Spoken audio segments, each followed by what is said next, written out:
cable end into it.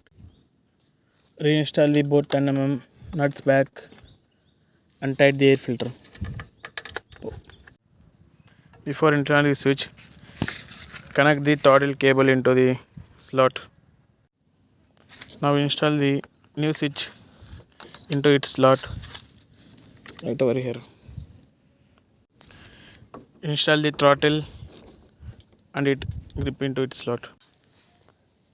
After installing switch and throttle, reinstall the both bolts on bottom. Reinstall the bar and weight that we have removed. Tuck the wiring properly